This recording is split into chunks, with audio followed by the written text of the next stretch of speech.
Hello, everyone, and welcome to the first session of the Community of Practice as part of our Race to Resilience initiative to organize resilience coordinating networks across the U.S. for the climate-ecosystem-biodiversity crisis.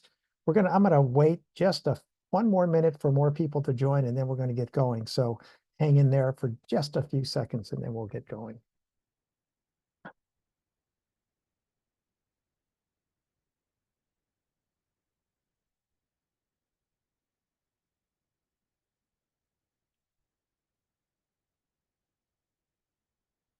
Okay, well, more people will join us. We had over 100 and I guess almost 120 people register for this session, but we know many will not make it because of the time zone changes. But no matter what time zone you're in, we welcome you all, or in what country you're living in, we welcome you all. This is session 1 of the Spring 2025 Community of Practice on organizing transformational resilience coordinating networks throughout the world for the climate ecosystem biodiversity crisis. Before we get going, I want to say thanks to all of our partners and our co-sponsors. You can see in the logos, including the UN High-Level Climate Champion Race to Resilience Initiative, the Campaign for Trauma-Informed Policy and Practice, and Jesse Kohler, who's with us today, who's coordinating the webinar, is the executive director, and Trauma Informed Oregon. Christian are here with us today, and you'll hear from them soon, and all the other co-sponsors you can see on the in their logos. The key message I want to share with you, and I hope that you take away from this whole community practice, is community is medicine. Throughout human history, it has been the ability to band together and cooperate that has always been key to surviving, adapting, and remaining healthy and resilient during all sorts of crises, and then solving the complex problems that cause those crises. And by organizing TRCNs, Transformational Resilience Coordinating Networks, in neighborhoods and communities, we can do this again now for not only the climate ecosystem biodiversity crisis, I'll explain that in a second, what we mean by that, but many, many other adversities we're facing. So the goal of the 4-session community practice is to help you decide if you want to form a TRCN in your community or in your neighborhood, and to give you information and tools to do that. Today, we're going to focus on why it is important to do that, to organize these transformational resilience coordinating networks. I'm going to talk very briefly about the principles of a public health approach to mental wellness and resilience. And then we're going to talk about some basic steps involved with organizing a TRCN. We'll do that, then have a breakout room where you can talk with other people. We'll come back and have question and answer after that. The next 3 sessions of the educational sessions will go into more depth on the materials that TRCN needs to focus on, the protective factors, and then we're going to have a number of open sessions where we'll actually just teach specific skills. And hopefully you saw that. Before we go further, though, I want to just have you all take a moment and practice a resilience pause, as we call it. This is something you can do on your own in your everyday life at any time, in any place, or you can help the people you work with in your community, in your resilience networks, et cetera, engage in, because it's really aimed at calming your body, mind, emotions, and behaviors when you're stressed in any way. And this resilience pause, we're going to have you identify your prevention and healing resources. So if you're willing, think back to a time when you experienced severe stress or were traumatized in some way. Could have been last week, you had a fight with somebody, something happened at work or in the family, whatever, or it could have been many years ago. Just try to bring to mind one experience you had where you were very stressed or you were traumatized. And if you were able to prevent serious physical, emotional harm during that event, or heal when you were harmed, what were the most helpful elements? What helped you the most? So think about that for a second. If you were able to prevent serious physical or emotional harm, or heal if you were harmed, what was the most helpful to you? So, for example, was it having friends, families, or neighbors to talk with or to help you provide practical help? Was it specific skills or strength you relied on? Were there practices or activities you engaged in that helped you prevent or heal stress and trauma? So just bringing that to mind and writing that down, if you will, and if you want to, you're welcome to post that in chat as along with your name and where you live and what you kind of work you do, as Christian posted, I hope, in chat. You might want to just post any particular skills or strengths or what it is that helped you prevent harm or heal. Because remembering these resources will help you prevent distress and trauma in the future and heal when that occurs, and also help you remember how you can strengthen and maintain those skills and strengths in the future, because they can be life-saving. And if you help others remember and strengthen their resources, you will help them. And in doing that, you are likely to give meaning and purpose to your own life. You find meaning by helping other people. And this is really what transformational resilience coordinating networks can do.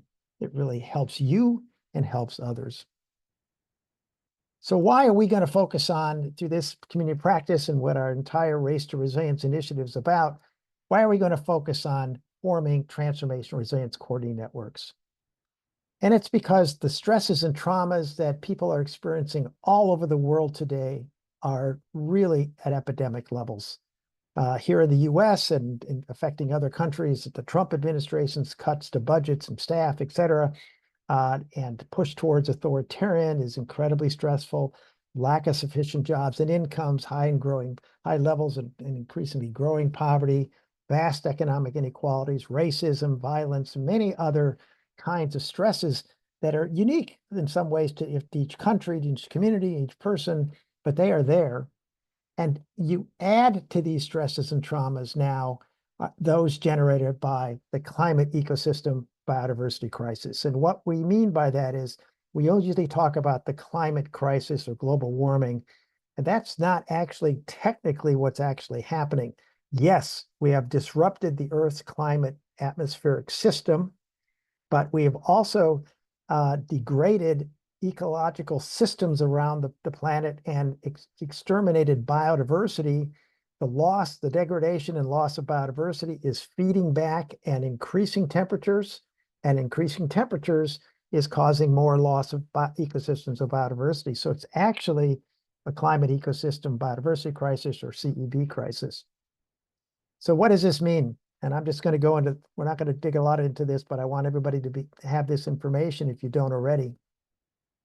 Global average surface temperatures have now risen by 1.5 degrees Celsius, 2.7 degrees Fahrenheit, above pre-industrial levels for the entire year. This happened the last 2 years, actually, which is activating possibly irreversible impacts in many ways.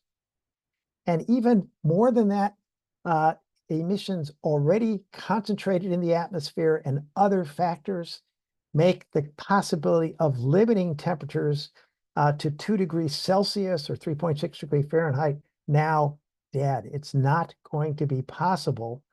And we might hit 2 degrees Celsius in just 20 years by 2045. This is a recent report by Dr. James Hansen and his colleagues, and they have almost always been correct. I used to direct the Climate Leadership Initiative at the University of Oregon, one of the first climate change research and technical assistance programs in the US. We did the first climate modeling for the state of Oregon and the state of Washington, and we projected we would hit 1.5 degrees Celsius at the end of the century. And now we've already hit it. 2 degrees Celsius was just way on it. And the reason is it's happening much faster than we thought. And the models weren't able to assess all the various impacts. So much hotter temperatures are now certain, and every small increase will cause more harm to individuals, families, groups, communities, and entire societies. And on top of that, on every continent and on every ocean, organisms are trying to migrate uphill or north and southward away from the equator, causing many to die. and altering the ecological systems that they live in. And just as importantly, most of the impacts grow gradually, then bam, happen suddenly by surprise almost, because they hit tipping points. So we don't pay attention to them, we can't see them, and then wham, they're here. And that's what we need to look at. So you all know this, what we're seeing is the climate ecosystem biodiversity crisis includes more frequent, extreme, and prolonged disasters that are traumatizing billions of people around the world. Wind, rain, snowstorms, heat waves, rising sea levels, storm surges, droughts, floods, wildfires, and many others. But just as importantly, that's been mixed with compounding damage to the ecological, social, and economic systems people rely on for basic needs. And that over time will stress everyone. So it's the damage and loss of residents and critical infrastructure. How do we deal with that? A loss of water, power, food, and other resources, job and income losses, new diseases caused by migrating viruses, and chronic health problems due to extreme heat, inhaling wildfire smoke, et cetera. Loss of place, community, culture, and the natural environment. Disruptions to close family and friend social support networks. People being forced to migrate to live somewhere else because of disruptions, and the in-migration that migrants cause that stress people out. Disaster and stress triggered crime and violence, intensified racism and other oppressions, worrying about our future and our children's future. That's eco-anxiety. That's what we focused a lot on in the past, but actually that's just one of many, many stresses we have to deal with, and many other surprising, never-ending stress pileups. So here's just a few of the recent impacts, and we're going to move on beyond this to really get into the mental health and human services aspects of this. But in the US, the unprecedented wildfires in Los Angeles were larger and more intense due to the record drought. And in 2024, we saw 27 other record climate disasters, including the hurricanes in the southeast that caused over 2,300 deaths, and each were $1 billion in damages, caused $1 billion in damage. And these in Canada, last year there's record heat waves, record flooding in Quebec, wildfires in Alaska, in the Rockies. There was worst drought ever recorded in Southern Africa, and heat waves sparked deadly wildfires and floods in African countries. It was the hottest summer ever recorded in Europe, with Greece, Italy, Spain, Portugal, and France, and Morocco experiencing deadly heat waves and wildfires that spread in July. The hottest temperatures ever recorded, the driest and unprecedented wildfires in Brazil and in the Amazon and other parts of Latin America and South America. And these are just a few examples. Many other events happened that impacted billions of people, injured or killed thousands, and damaged residences, businesses, and communities. So why should we build population-level transformation resilience by organizing these transformation resilience coordinating networks? It's because the result of what's happening is going to be a global epidemic of mental health and psychosocial issues unless we do so. One of the issues we see, and we mostly have focused on, is the psychological, emotional, and spiritual distress that people are experiencing. We just talked about that. That is, again, eco-anxiety, climate anxiety.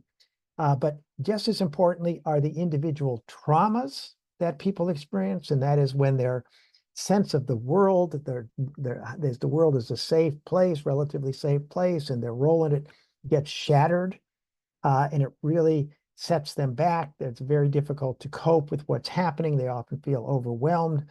But there's also community trauma happening widespread, and that is when an entire community burns down or is impacted by a flood or whatever. And the individual traumas become widespread, and it goes beyond that. People feel their community is no longer there to support them.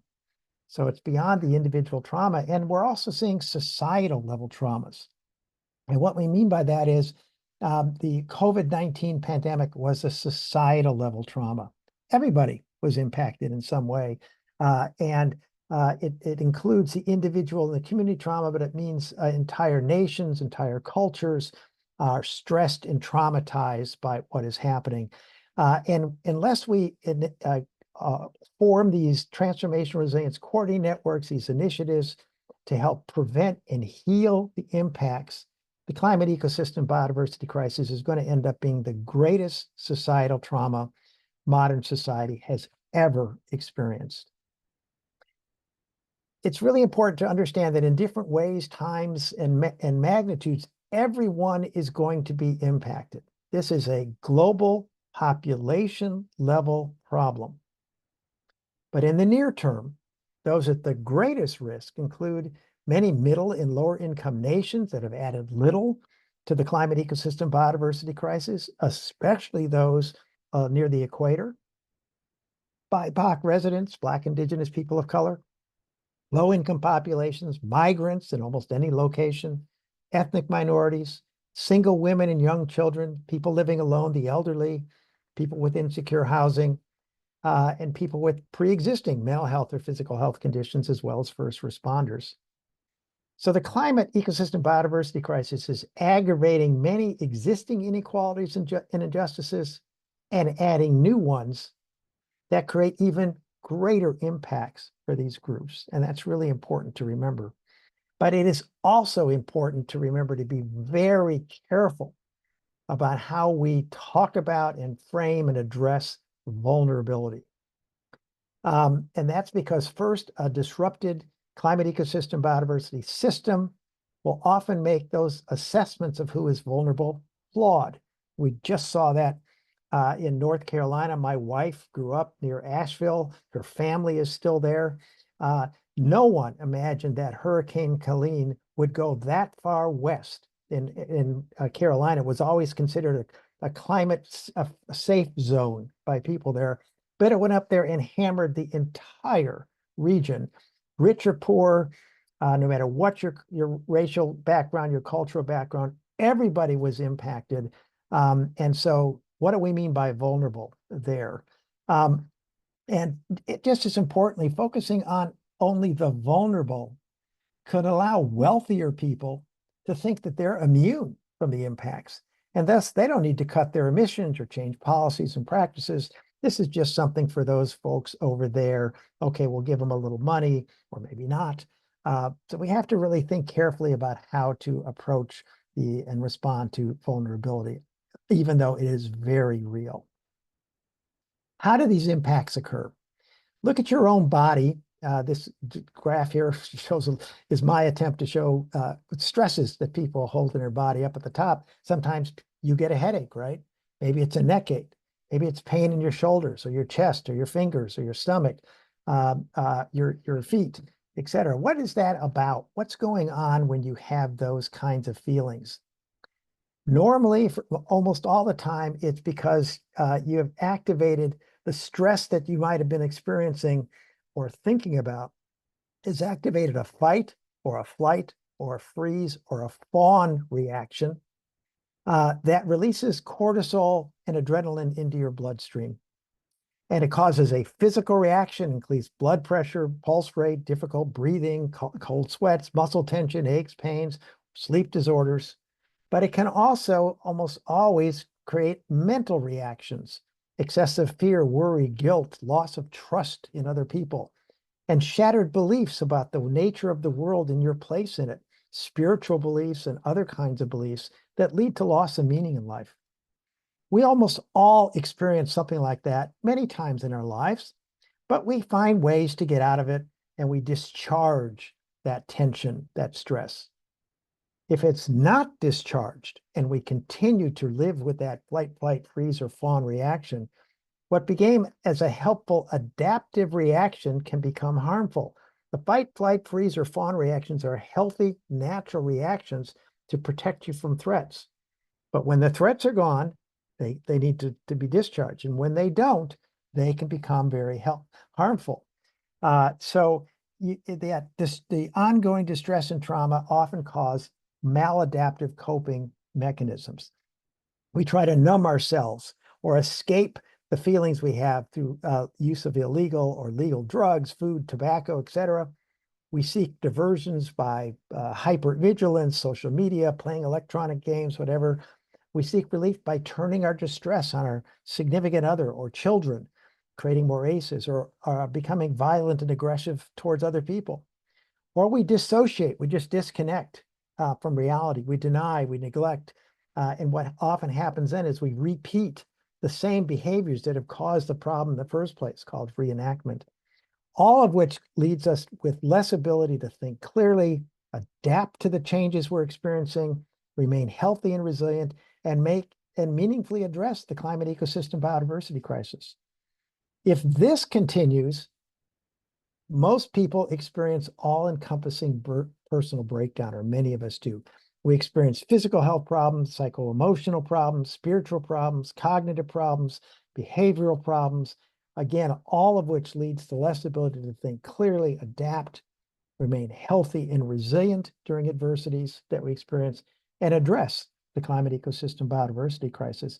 And if many people and groups experience this, you end up with community and societal trauma and collective breakdown. And we are seeing that certainly in the US today and in many other parts of the world. High distrust, despair, hopelessness, low empathy and compassion for others, authoritarianism and extremism rises when you see these kind of reactions.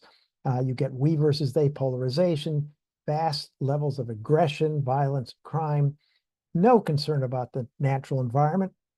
And again, less ability to think clearly, adapt, and remain healthy and resilient and address the climate ecosystem crisis. And of course, that creates even more stressors on everybody, and you get this vicious cycle.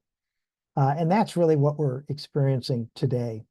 And just as importantly, people who experience constant flight, freeze, or fawn reactions tend to withdraw into a self-protective survival mode. I just want to get by. I want to survive. And that makes them less adaptable. And we are going to have to dramatically increase our capacity for adaptation as the climate ecosystem biodiversity crisis gets worse. But it also constrains their cognitive abilities. They've withdrawn and sort of held up like that. And it leads to a lot of denial or outright opposition to solutions to the climate emergency, just when with new thinking, adaptation, and many transformational changes are needed. Individual mental health and human services cannot address these challenges. I'm trained as a mental health provider many, many years ago. In addition to climate science, I used to think this is the solution. This is what we need to do, that we provide. And professional mental health and human services will remain important when, where, and for whom they exist. But in many communities and in many nations, there are few or no providers. And due to fears of stigmatization, racism in the system, conflicting beliefs, religious beliefs, higher cost, et cetera, 50% of the people who could benefit from mental health services will not engage. The research is pretty clear about that.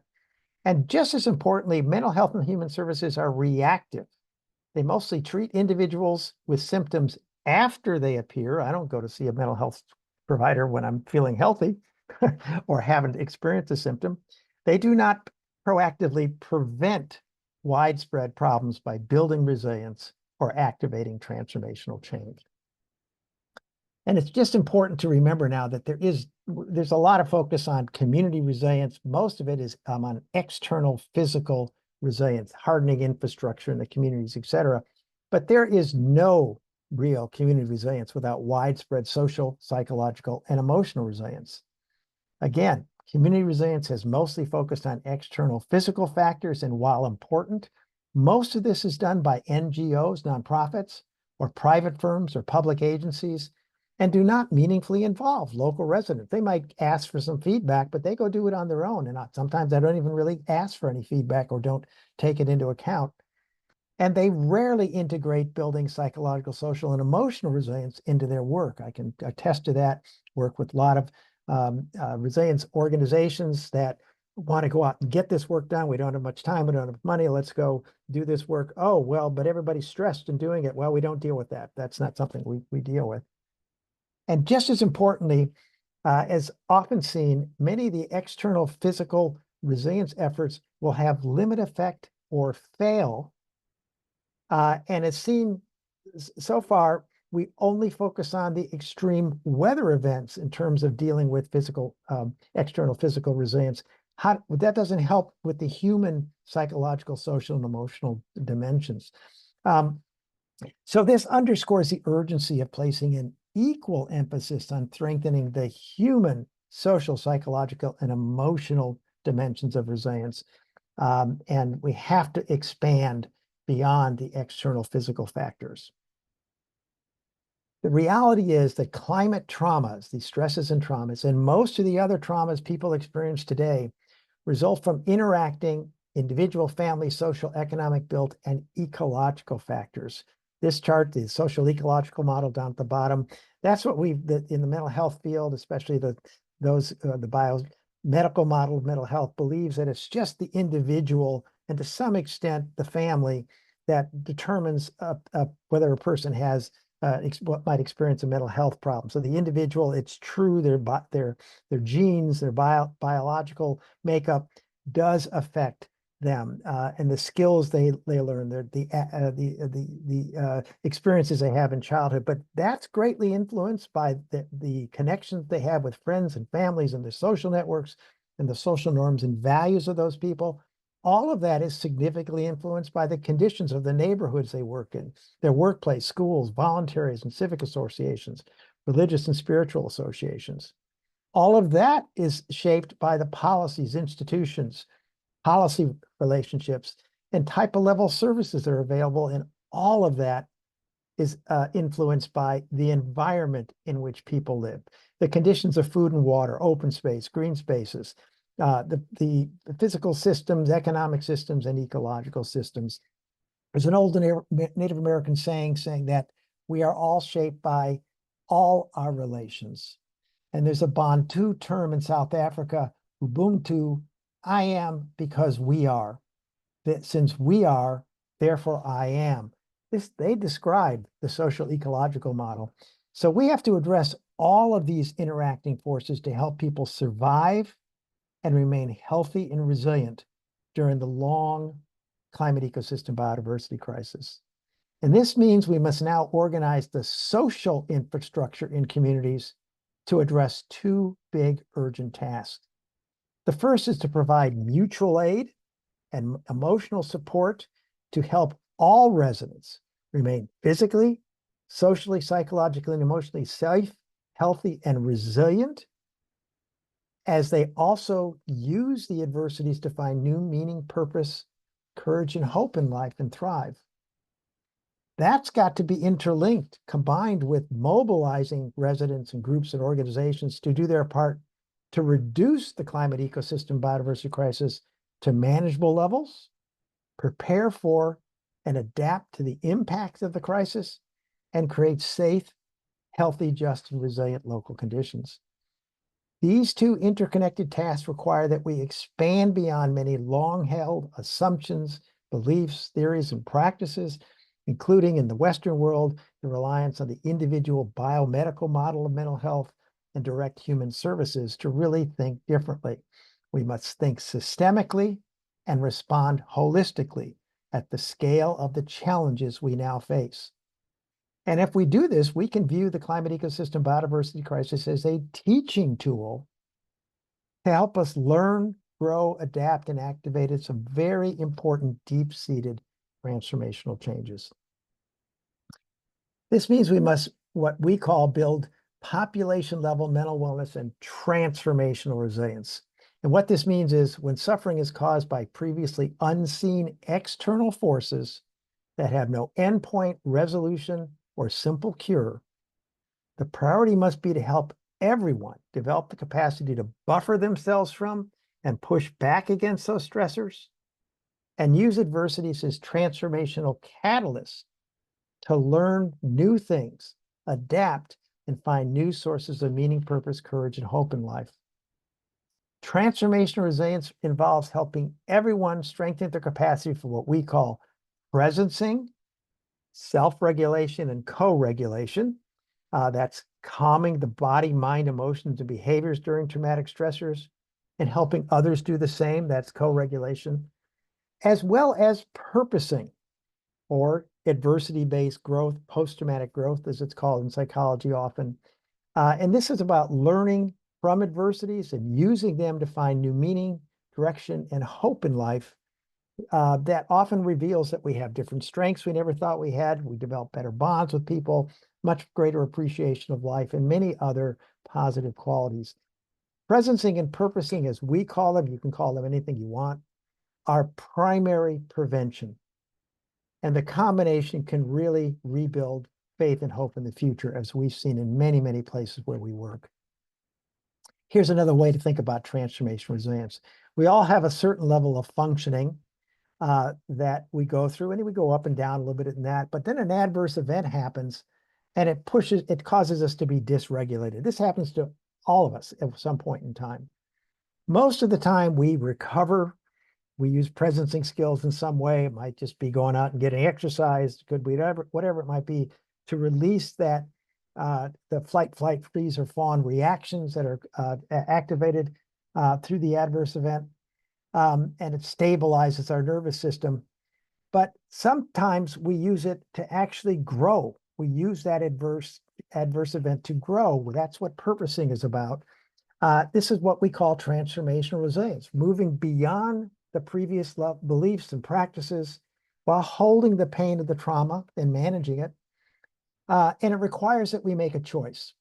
We can continue to suffer, or we can honestly examine and learn anew about the world and ourselves and find new sources of meaning, purpose, and hope in life that transforms our pain into constructive new forms of activity.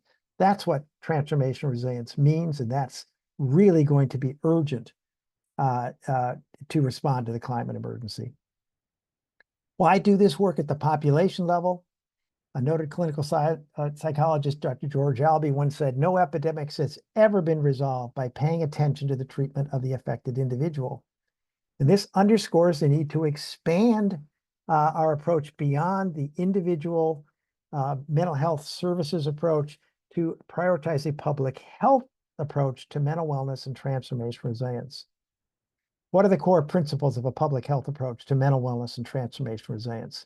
First, it takes a population level approach, not one that merely focuses on individuals with symptoms of pathology or high-risk groups, though they are fully included using what's called proportional universalism or life course approaches. We don't have time to get into that, but we will get into those in the next community practice. So our mantra must be leave no one behind. A public health approach to mental wellness and transformational resilience prioritizes preventing problems before they emerge, not merely reacting to or trying to treat them after they appear.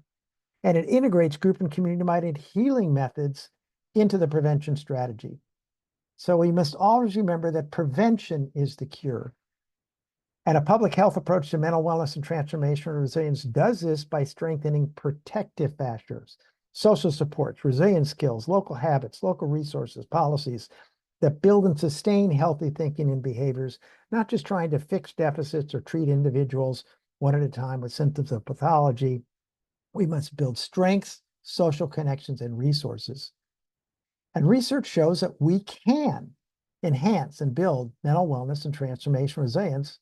And the most effective way to do this is to establish the social infrastructure in communities that we call a transformational resilience coordinating network, but you can call it whatever you want that resonates with residents in your community, that engages a broad and diverse array of grassroots, neighborhoods, civic, faith, spirituality, youth, education, mental health, and many other types of nonprofit, private, and public sector organizations that come together to jointly implement strategies to mobilize residents to cooperate and work together to provide mutual aid and emotional support to others and strengthen as many protective factors as possible. Why do we really need to do this? Why do we have to form these things on an ongoing basis? Here's the common phases of disasters. Over on the left side, you can see we have usually, but not always, there's warning about a disaster. It might be days, years. For the climate emergency, it's been decades warning us about what's coming. Then the impacts occur. 20 to 40% of those people who are directly impacted can be traumatized, and 10 to 20% of others who even see it from afar, know somebody who's been impacted. That can happen. But then we go through the heroic phase where people who don't know anybody put their lives on the line to go help people. And then towards the end of the impact phase or afterwards, we hit the community cohesion phase. You could call this the mutual aid phase that can last for a few days or months, where people who don't know each other, often don't even like each other, come together to provide food, shelter, water, health, whatever it might be, healthcare to people that really, this is what we focus on. We think, this is, add these disasters, we're always going to see this positive thing happen. And that's true. We will often see that community cohesion phase or mutual aid phase occur. What we don't focus on enough is that eventually that ends because people have to go back and put their own lives back together, and people are left on their own. And then the disillusionment phase occurs that can last for months or years, depending on the damage that they experienced and the harm, et cetera. And this is when most mental health and psychosocial problems emerge, in this long disillusionment phase that occurs after the community cohesion phase ends. Some people may remain dysregulated, traumatized forever. Others begin to recover, although they can be pushed back. Their recovery can be blocked if another disaster occurs or another extreme stress, which is going to be common as the climate ecosystem biodiversity crisis emerge. But over time, eventually, many people will push back, will bounce back. So why do we need these climate ecosystem biodiversity crisis transformational resilience networks? Because this crisis is going to go on for decades and activate relentless stresses, emergencies, and traumas. Most of the problems that we deal with surface months or longer after those extreme stresses or disasters occur. So we need to create the horizontal social infrastructure in our communities that helps residents sustain the community cohesion or mutual aid phase for decades to come.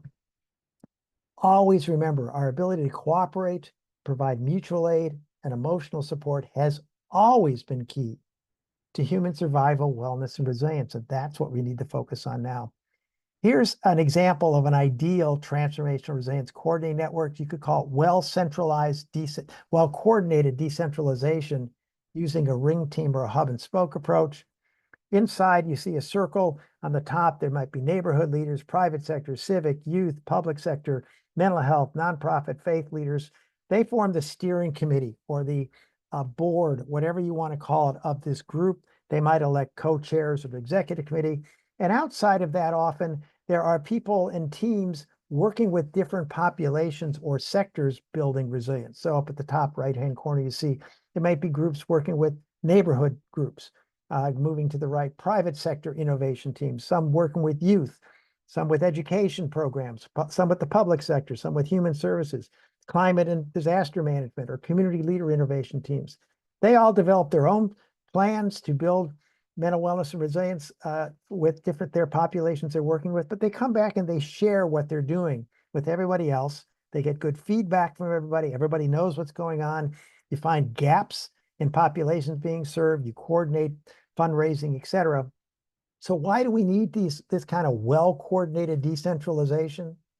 Because without it, there is often, as often occurs and continuing to occur, disconnected groups that end up working on siloed issues, competed for attention and funding, and not providing everyone with the mutual aid and emotional support needed to help people survive, remain healthy and resilient, and continually adapt to the impacts they experience and make vital transformations.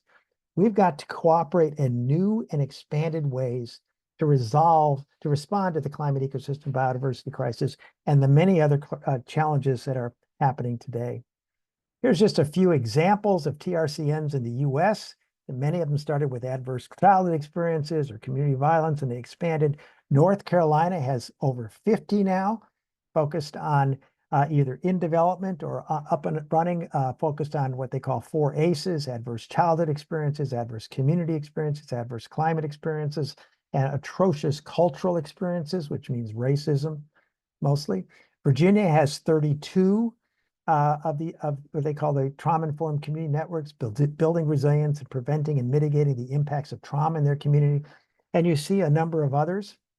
Many international examples exist as well. They're often called mental health and psychosocial support groups. The Interagency Standing Committee defines this as a community-based mental health and psychosocial support approach, puts individuals, communities, and social systems at the center of the intervention in all phases of the response. And we work with many MHPSS groups. Only a few of these initiatives describe their work as a public health approach, but they're using that essentially. They each start with and seek to address issues that are present in their community, on the ground issues. Each is unique. There is no one-size-fits-all approach. None address all 5 of the foundational protective factors we will discuss in the next few weeks. And only a few are yet explicitly focused on the climate-ecosystem-biodiversity crisis. But they show how community is medicine. And if those not focused on the climate issues can expand to address it, and thousands of new ones can be formed and launched, we can build universal capacity for transformation resilience. So here's the process for forming them. The first one, which we're going to talk about today, and likely in the first training workshop that'll come up in a week and a half, is to get organized by forming a steering committee with a mission, et cetera. Then that group starts to build community capacity for transformation resilience by either starting with some trauma healing education workshops or engaging the residents in forming in asset mapping and forming a resilience community profile. Use that information to develop some specific goals and strategies to build population level mental wellness and transformation resilience. And as part of that, focus on 5 core foundational protective factors that we've identified. Build social connections across boundaries. That's what we're going to focus on next Tuesday. Create the supportive physical, built, economic, and ecological conditions. Develop universal mental wellness and resilience literacy. Foster engagement in activities that promote mental wellness and resilience and resiliency literacy, and establish ongoing opportunities to heal trauma. We're going to focus on each of those in the next 3 weeks after this session, and then we'll close by talking about those others. So how can you form a transformation resilience coordinating network? You can do that by using the ladder of engagement. And I'm just going to do this quickly. We're going to go into more depth in this in one of the next session. But first, just do a quick assessment of the current conditions in your community or neighborhood and use that as a starting point. Evaluate how wellness and resilience are addressed and what organizations are engaged. How resilient is your community now? And then create a vision and a mission and a vision of success. Determines what you want to achieve and how you can do that. Build the case for forming a resilience network yourself by highlighting the benefits of getting a bunch of groups together, multi-sectoral participation, developing stronger relationships, and empowering residents.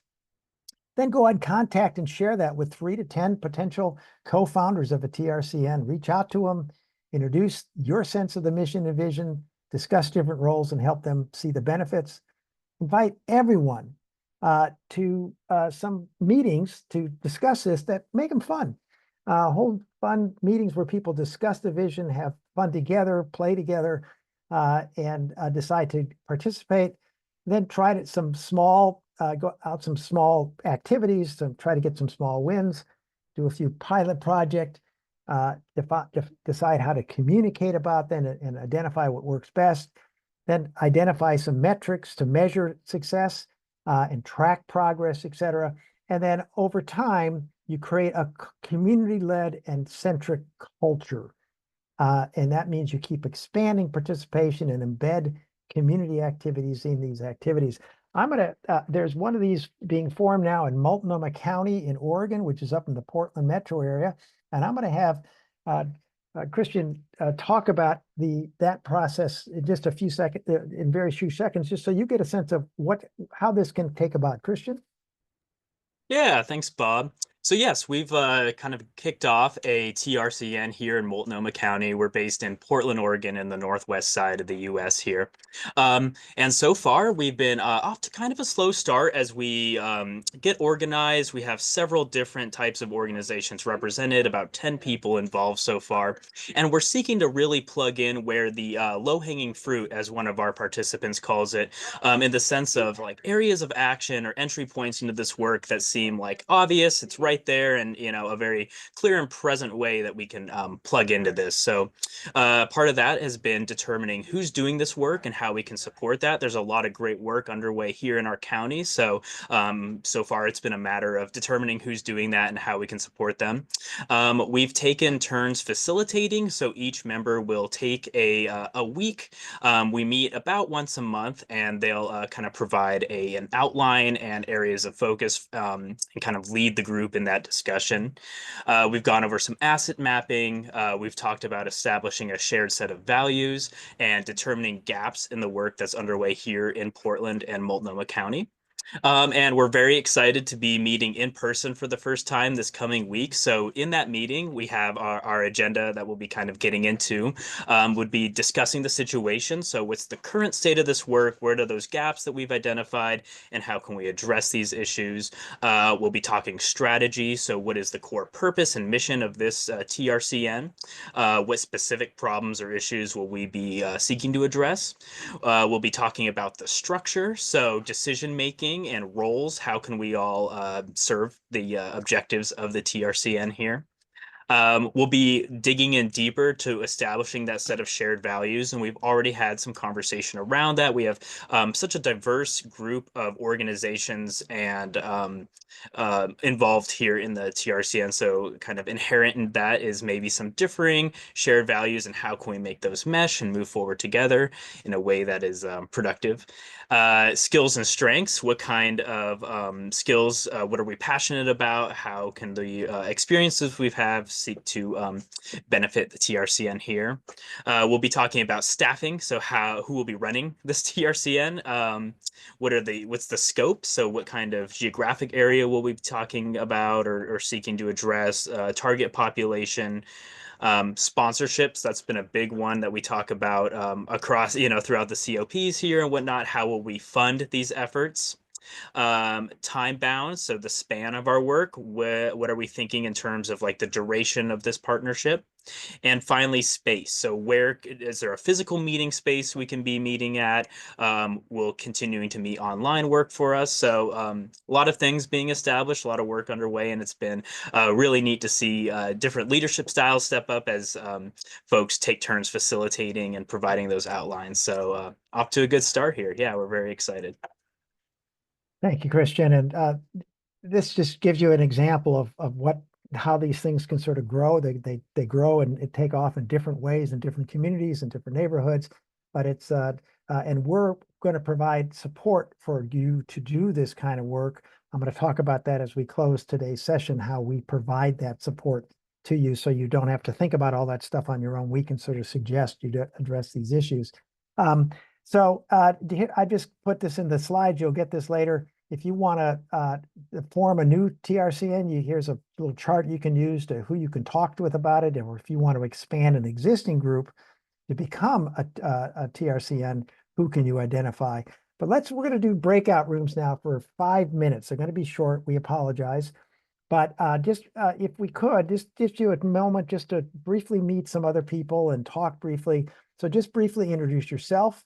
Then as a group, discuss what have you taken away so far?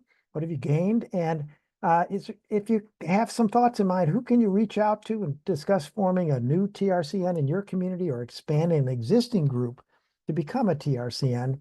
And if you can post any issues or comments that come up in chat, we might have time for 1 or 2 questions afterwards. But after we're done with the breakout rooms, we're then going to close by talking about how you can participate in the Waste to Resilience program, and also about the next couple of community practice sessions. So Jesse is now going to divide you into breakout rooms. Please stay here and participate in that if you would. We'll just do this for 5 minutes and then we'll see you in 5 minutes. Thank you.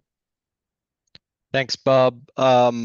So I'm about to open up the breakout rooms. You'll see a timer in the top right as you go into breakout rooms. There's one room that might have four, everybody else has three. That one room has two Katies, or Katie's on twice in this call. And so just want to say, Katie, if you are on twice, and there's only one Katie, please mute one of the calls so that way people aren't getting the echo. Just wanted to share that. But look forward to seeing you here back in 5 minutes.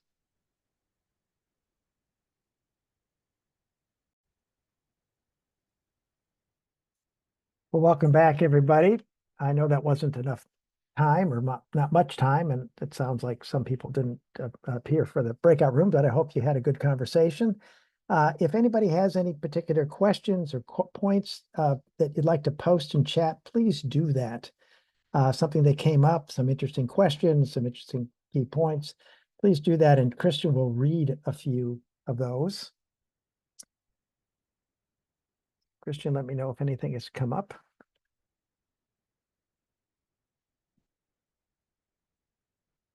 And I will say that we're going to talk about it in a second, but we're having the skills training open session a week from this Thursday. Then you'll get a chance to talk with everybody openly that's participating. So they don't get much time in the educational sessions, except for these short breakout rooms, but you'll have time to meet and talk with people later. Anything we want to share? Nothing quite yet, but it's Okay, always great to see everybody on the call here and all the different regions that are represented. So great to see everybody. right. Well, let me close then. We just have a few minutes left. Let me talk about how you can participate in the UN High-Level Climate Champion Race to Resilience initiative that we're running to form and operate TRCNs in neighborhoods and communities globally.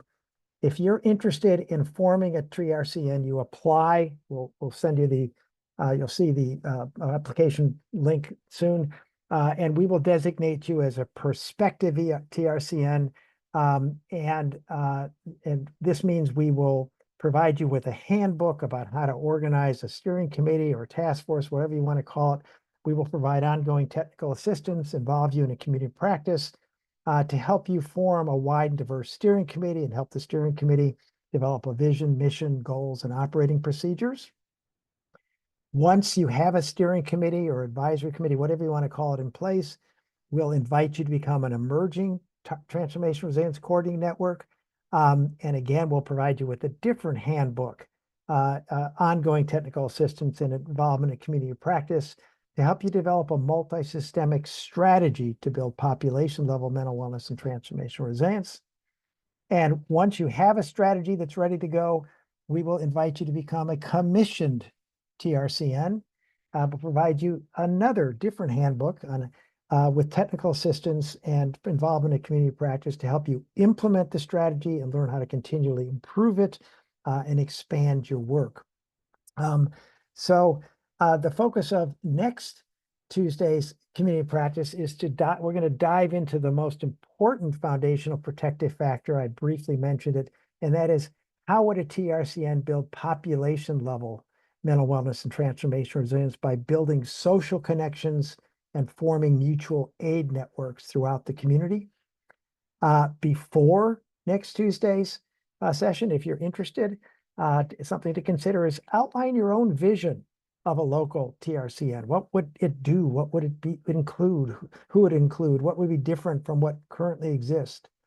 And maybe try to prepare a 1-minute elevator speech describing the mission and vision that you can give somebody in very brief order. And think of a few people, 3 to 7 people you can share that elevator speech with, hold a discussion with, and ask them if they will join you in forming a TRCN.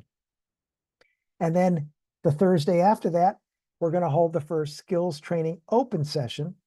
And the focus will be determined by suggestions you give us. Christian is going to put in chat a link to a survey he's created that will just very briefly, it won't take much time, sort of tell us what kind of skills you want to focus on. But it's also going to be an opportunity to meet and talk with others, pose questions, and get feedback on issues. And if you want to form a TRCN, again, you can go to this page on the CTIP website and that should all be on the email that you're getting from Christian. We're going to follow up and send this information to you but through a follow-up email with the video of today's session, et cetera. So just as part of today, summary of today's key points, on top of many other stressors people are experiencing today, the climate ecosystem biodiversity crisis is a rapidly accelerating event that in different times, ways, and magnitudes will stress everyone and traumatize everyone. This means we have two urgent tasks in front of us.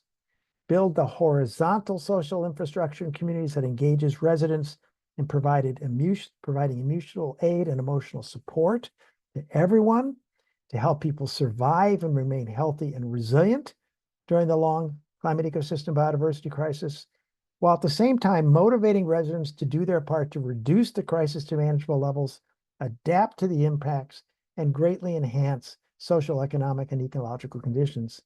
And TRCNs are the most important way to do that and most effective way to do that. And that is by building the local social infrastructure that can support these efforts. And TRCNs are organized by a few committed people, and you can do it. So again, key message, community is medicine. Throughout human history, our ability to band together and cooperate has always been key to surviving, adapting, and remaining healthy and resilient during crisis and solving the complex problems that created the crisis. And we can do this again now by forming TRCNs in communities. So with that, I thank you all for joining us, and we look forward to seeing you next Tuesday for the next educational session where we'll dive into how to form social support networks and mutual aid networks in your community. Thank you all for joining us. Wish you all a good week. Take care, everyone.